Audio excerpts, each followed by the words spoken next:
What's up? Oh man, it's Monday. It's Rumor and Innuendo. I'm Dominic D'Angelo of adfreeshows.com, SEScoops.com, and OneTrueSportTV.com. And per usual, I am here today with Robert Karpelis, WD creative_ish. Robert, hey, happy Monday to you. It's cold up here in Pittsburgh. Don't know how it is in Florida though. It's Florida cold here. It's 79 right now. Oh my so goodness. it was 56 degrees this morning, first thing in the morning. So it was like we got to put pants and sweaters and all that on the kids to make sure they're good. But we're here now. Apologies for missing Friday's show. I was trapped on a field trip, Dom. Billy Madison vibes. Yeah, it was a little Billy Madison-esque. We were at a wetlands, some nature thing on a boardwalk. We saw a 12-foot alligator, and I was stuck. And I'm like, I'm not going to be able to record this with a bunch of screaming second graders. So, Dom, thank you for picking up the slack there. You and your this mustache. We're gonna. That's back just for a couple days. I might it's shave just it for a couple. You're gonna shave it during Raw.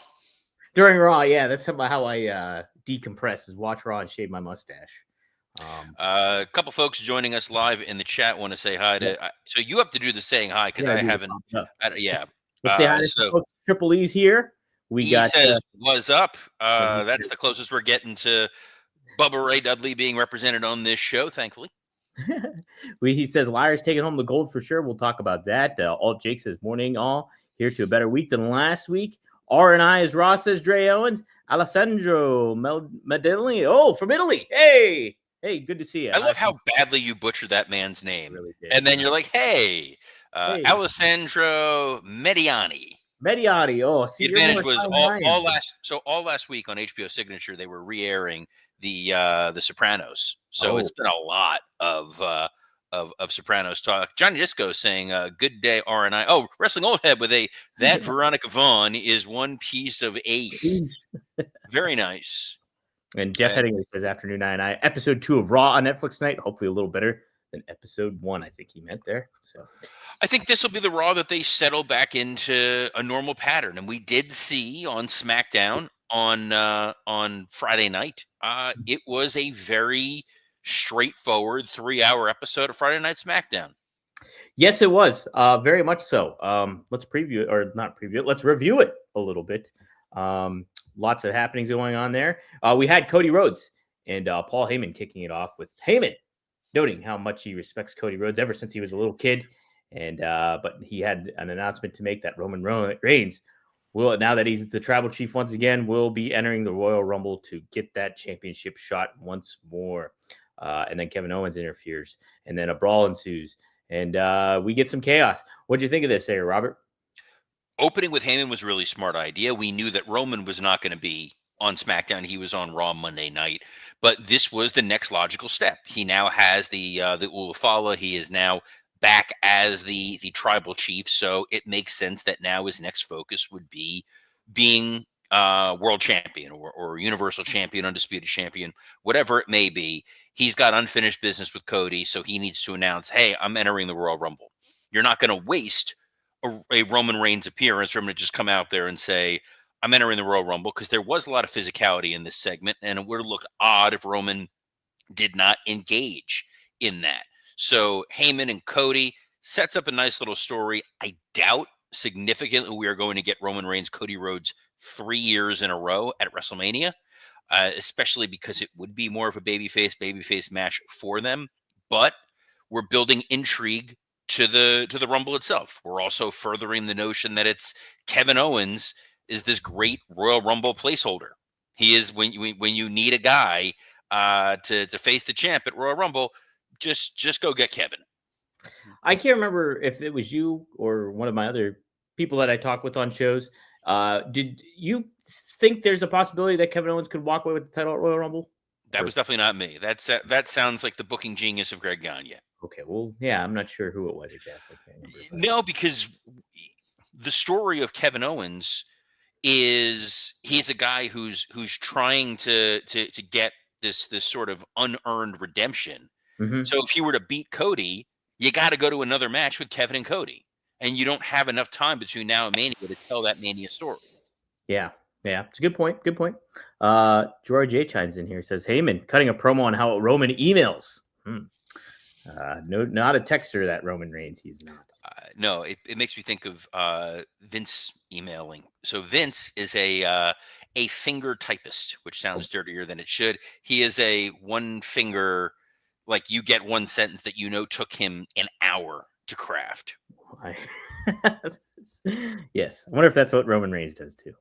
But we did have more that went down on SmackDown. What was the opening match here? I'm trying to think. Begging. Mishin and Chelsea Green for the millionth time. Their best of 7,000 series is continuing. It feels like that, doesn't it? But it's and what's crazy is peek behind the curtain here for Working Stiff's Patreon for the Something to Sports Entertainment with tier. I went and watched NXT's New Year's Evil. If you want to go hear that full review, you can go catch that on the Patreon. But what struck me was there were 12 different women in action on that episode of NXT. And they were unique, they were different, they were interesting, and they were more captivating than a lot of what we've seen from the main roster women's divisions. Yeah, this was a good match. I like Chelsea Green in this presentation. I like the presentation of Piper Niven as well. We'll talk about that situation with the women's division on SmackDown here a little bit. Yes. We did have Los Garzas take on Pretty Deadly, what I thought to be a fun match. Kind of interesting. Like they gave DIY and they gave them an incentive, Pretty Deadly, to maybe have somebody in their corner. Well, DIY never showed up. And DIY being, I like that it's Gargano who's more of the cowardice one, and Ciampa's the one that doesn't want to admit that they're getting any kind of help. Yeah. And it's interesting to see them as the tag champions with all these teams swirling around. So they kind of had a mini tournament where you had Los Garzas and Pretty Deadly. Later on, you had Motor City Machine Guns and A-Town Down Under. There's still the Street Profits floating around there. And that's a 6-team division. That's pretty decent for the Blue brand. Yeah. The key to doing all this, obviously, is to make them all feel like viable contenders for what you're looking for and interesting. So I think they're taking the right steps. We'll see how it progresses. I think Pretty Deadly is a lot of fun. And they add that added element of entertainment to what we're looking for in the tag division as well. So good stuff. Shinsuke Nakamura taking on LA Knight, but we had a little incident beforehand after Jacob Fatu and Tama Tonga meddled in the business of the opening segment. They were kicked out of the arena, and personally by LA Knight, who locked them out. And then we had this match. Really back and forth. I just love the presentation of Nakamura here. And it goes to a no contest. And we end up getting the interference from the Bloodline once again. And Jimmy and Cody came out to run him off. And then it sets up a match for later on. What'd you think of this here, Robert? I like this. I like the idea that, unlike our friends in AEW, things that happen in the WWE are not siloed. So the idea that people have a problem with the Bloodline beyond just whoever's directly feuding with them at the moment worked. So LA Knight throwing Jacob Fatu and Tama Tonga out of the building, I love it. I love that the Bloodline went up coming back in later, and they cost LA Knight the Intercontinental title. So now it feels like there is a little bit of chaos across the board on SmackDown. It's that kind of danger. It's that kind of interaction that you really want to see with an act like the Bloodline. And they needed to reestablish themselves as some kind of a threat with Solo Sikoa losing on Monday. And Solo Sikoa not going to appear until next week's SmackDown. But this was showing these guys are still monsters. They are still a threat. They are still, as Scott Chaplin would say, a problem. Still a problem. Yes. What do we have next, Robert? I'm trying to pull up the lineup again. I'm gonna we got the Motor City Machine Guns, A-Town Down Under. That was the other half of that. Who's going to be the next tag champ #1 contenders? This is exactly why you bring in a Motor City Machine Gun team, an established duo who know how to work with young talent, who know how to make them all look good. And those reps with Austin Theory and Grayson Waller are only going to make those two better. And I'm watching that match and I'm just thinking, well positioned in 3 to 5 years, Grayson Waller could be a contender for a world title. Absolutely. Yeah. What do you think's the next step for these guys, Waller and Theory? I mean, they've kind of just been treading water basically for the most part as a tag team, and enhancing the other teams in the division so far. Yeah, I think if they do continue to focus on the tag division, these guys are always going to be around and useful. They feel like back when we had Miz and Morrison as a duo, and you could do a lot of interesting pre-tapes with them. Obviously, the Grayson Waller effect segment is effective, and let them continue to gel. They teased that they were going to split these guys, and then realized that ain't going to help anybody, and they pulled them almost immediately back together, which I was in favor of. Oh, Something I was in favor of last week was Tiffany Stratton winning the SmackDown Women's title. Something I'm less enamored with is letting her talk for an extended period of time. this was a little rough of a segment, to say the least. I think she does all right on the mic, but definitely needs a little bit more reps and maybe just tightened up in the time frame of how she speaks. Comes out, Nia Jax comes out. We get Bailey comes out. We get not then Naomi and Bianca. Then Bianca. It very much felt like that paint by numbers thing that we were used to seeing back in the days of Raw, of the Vince McMahon era, where, oh, okay, well, we're all gonna have a match. This is exactly what it was. And the execution of it all from every woman involved. Naomi had a little bit. I think Naomi had the more charisma throughout this segment, but everybody else, it was so flat, Robert, I thought. It was definitely flat. I think part of the issue is with Tiffany Stratton, she's neither fish nor fowl. Mhm. She's a great heel gimmick, but the crowd is responding to her like she is a babyface. Mhm. And she's still maintaining the heel gimmick. There's a lack of authenticity when she's talking because she is that character. If Mhm. you limit that to 2 minutes, 3 minutes tops, it's fine. You see what Mariah May is doing over in AEW, and she's absolutely killing it. But a lot of what they do with Mariah May has been video packages or at the stage, and she talks for a short burst of time. So they needed a way to acknowledge that Nia Jax wants revenge on Tiffany Stratton. But if you go ahead and do that match one-on-one, it's Tiffany's the babyface, Nia's the heel. Mhm. Bailey is sort of the old faithful. We're going to put her in there. We know she's a very capable hand. She's a great in-ring competitor. She's not particularly interesting in this iteration. So you're going to get this match next week that I think is, or this week, since it's going to be this Friday, that's clearly set up to just advance Tiffany a little bit further. Everything is in a placeholder position right now for the women's divisions, both on Raw and SmackDown, until they get to the Royal Rumble. And it feels like that's because we're expecting Becky Lynch and Charlotte to be back. Right. Two big names, and two names that will really catch the eye of people. So, yeah, I just thought this to be unfortunate because, yeah, there's a lot of talent in that ring, but this segment just did not hit. And I think it kind of shined a light on what they need to be doing a little bit more, too. But you're right. They're in kind of a stopgap at the moment, too. So, main event was Jimmy Uso and Cody Rhodes versus Tama Tonga and Jacob Fatu of the Bloodline. Couple of things to note here. Mhm. The Jacob Fatu promo in the gorilla position right before they went out there was masterful. We have said all along, once they start letting Jacob Fatu talk, like, they're going to make some money. Yes. I've been comparing the Fatu character up until this point as basically Stitch from Lilo and Stitch. He's just sort of like this thrashing wild animal who he doesn't know what he's doing. Like, you can forgive him. This promo was The Wire. This was menacing. This was Omar's coming. Like, Yeah. that dude was frightening. And it doesn't help that he looks like a tank. But when he's directly like yelling out into the camera with authentic intensity, you realize there is a lot of opportunity with Jacob Fatu going forward. Either way, too. That's the nice thing about Fatu is he can be this animalistic heel that, like, is to your point, like The Wire, or they can pivot him and make him relatable and likable. And so there's so much you can do with him. This is just scratching the surface of what we're going to see with Jacob Fatu. And yeah, he's going to be right up there in contendership with everybody. So it's going to be a lot of fun to see that moving forward. But yeah, decent. I guess a decent episode of SmackDown. I thought it was, but it's there was the little bit of intrigue at the end because Kevin Owens brawling out with Cody leaves Jimmy alone to lose to the Bloodline. So the Bloodline look intense, they look menacing, they get a win. And now there's some tension between Jimmy Uso and Cody in the, hey man, you left me high and dry. Roman's not going to be happy about that, and I'm not happy about that. Planting those seeds. Exactly. And like what you were saying too, likely probably not going to see Cody versus Roman 3 at WrestleMania. So it does, though. It puts pieces in place to create the intrigue and speculation of what's to come. Robert, I didn't get to ask you this on Friday.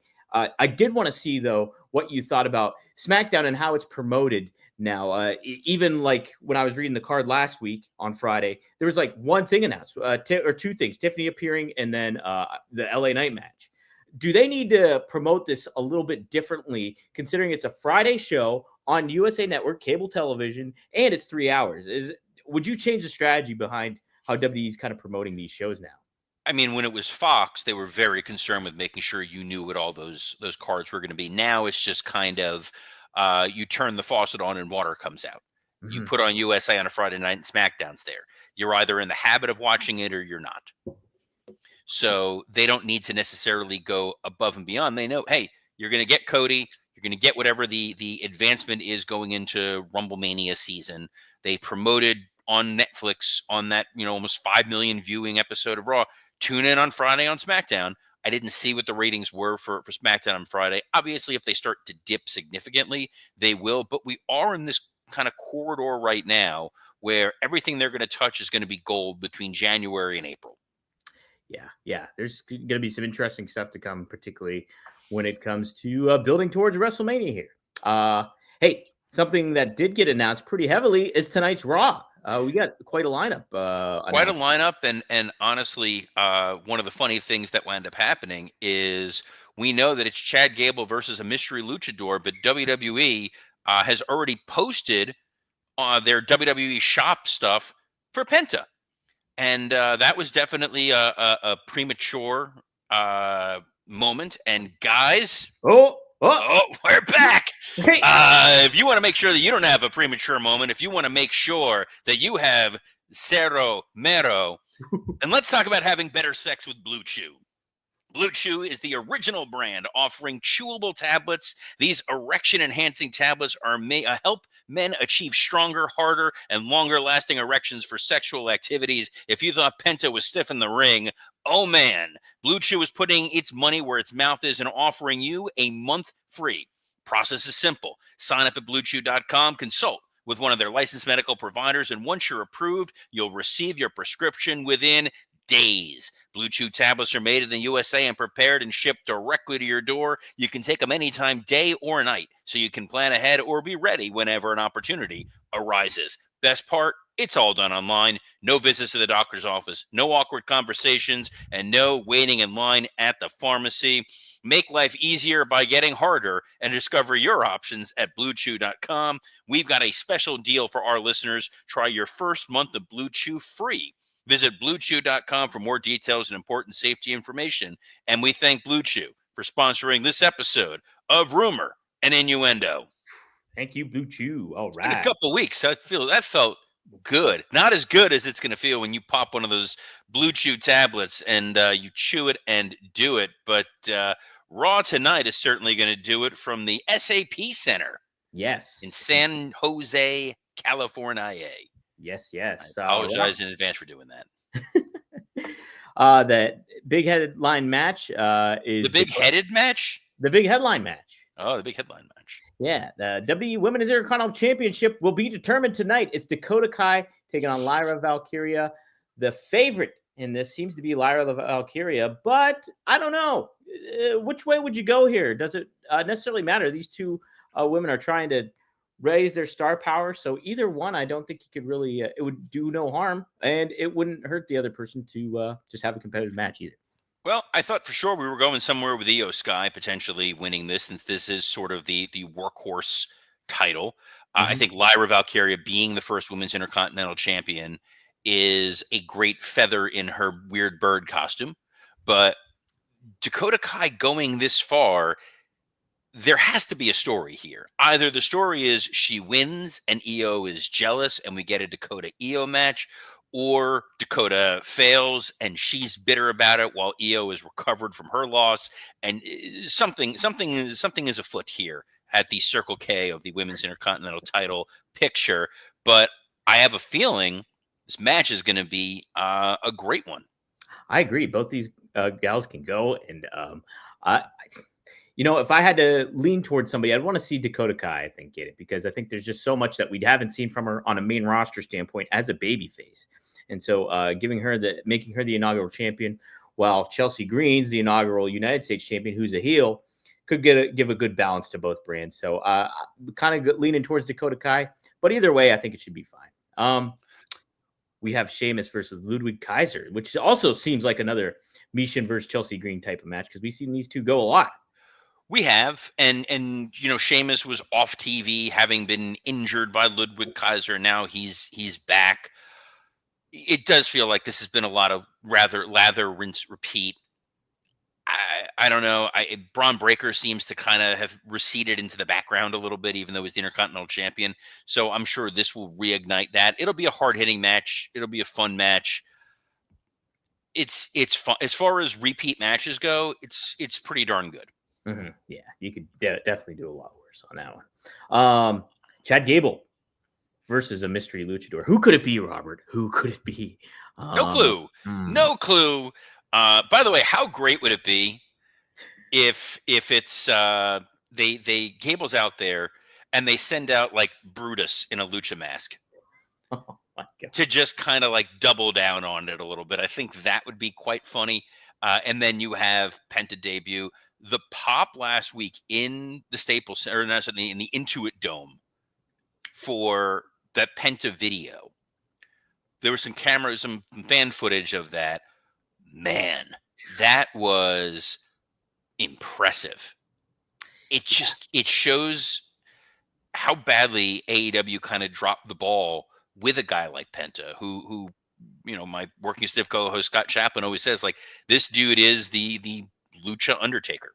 Yeah. There was a mystique. There was an aura to this character. My personal feelings of having worked with Penta aside, I'm excited to see what they do with him. I think he does feel different and unique and special. And if anybody's going to make that dude look like $1 million, it's going to be Gable. Well, the unfortunate thing is AEW is now going to have to take down the masks that they've promoted for years with Penta on their website. Oh, wait, that didn't happen. Yeah, this is perpetually. It is the from the Simpsons Treehouse of Horrors when they with the monkey's paw, and you see Flanders get it afterwards, and his house is immediately like immaculate in a massive mansion, and it's like you had CM Punk. He was motivated. He was engaged. He was excited. Yet your guys kept screwing with him and screwing with him and screwing with him. And he finally was like, I don't need this. I'm gone. You have Penta where you could sell those masks like they're going out of style. And instead, we got whatever that push was of the Lucha Bros over the course of about 5 years of just wasted time and opportunity.